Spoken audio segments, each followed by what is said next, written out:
For more on this in the airline industry, George Hamlin joins us. He is the president of Hamlin Transportation Consulting. Good to see you again.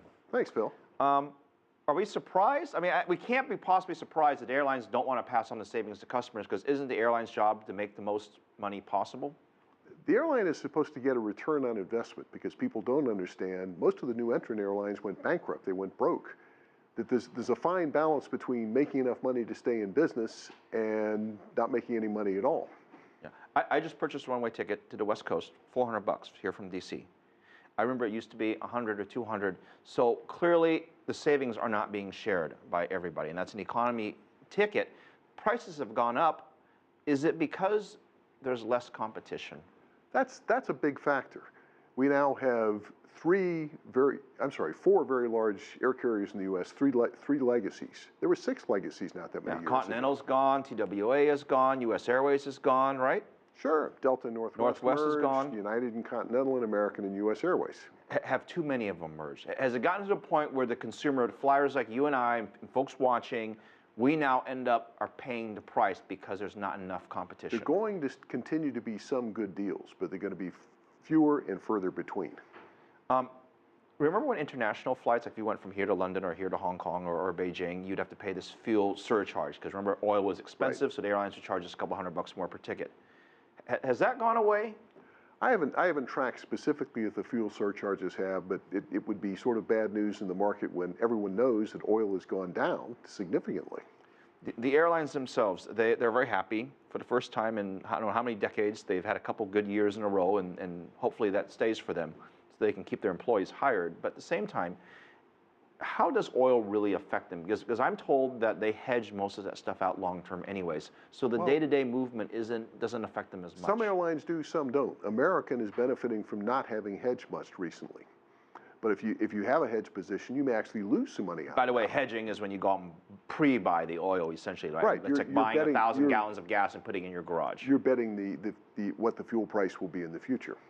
Now, the airlines. This is not a joke. This is real. They're making billions and billions and billions and tens of billions on baggage fees. Of all things, baggage fees. Does this make sense? This is an industry, if you go back in time, used to be able to make at least its operating costs much of the time on passenger revenues. That doesn't happen anymore. Last time I looked, I think Southwest, JetBlue, maybe Alaska were still making, in the mid-90s of their expenses on passenger fares. The others have now almost forced themselves to charge all these ancillary fees. There's a lot of people who miss the olden days, if you will, when flying was sort of relaxing and fun. And of course, that's gone now, unless you can afford to fly first class, which I assume most of us, we can't do that. Food is gone. You have to pay for the bags. Tell me some good news. Now that they're making money, is it possible they might add back some of the stuff they took away? I don't think in the short term we're going to see a lot of frills. And you've got some carriers, at least one Southwest, now they've taken the stickers off the airplanes that said free bags fly here, but they're still flying the first 2 bags free.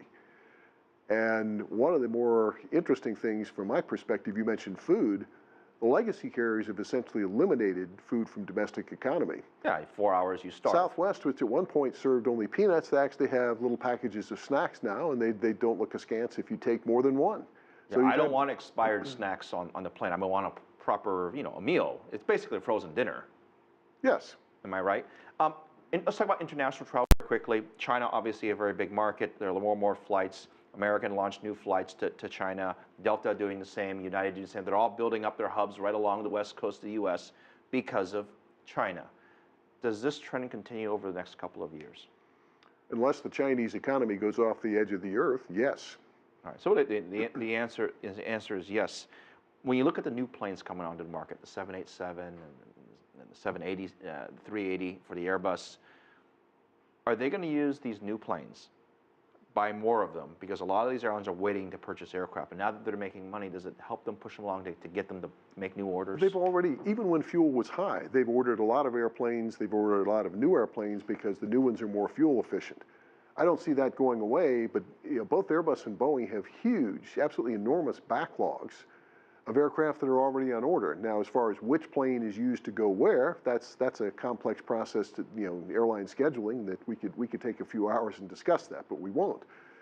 Yes, you will see the new airplanes like the 787, its Airbus competitor, the A350 there, the Boeing 777, and the A380 has not had that much impact on the market compared to what some people thought it would. That is one very big plane. I think Alex and I, we would just want free drinks on the plane. I think we'd be happy with that. George, thank you very much for helping with us. I guess the short answer is no, don't expect any deals on airline tickets. Now,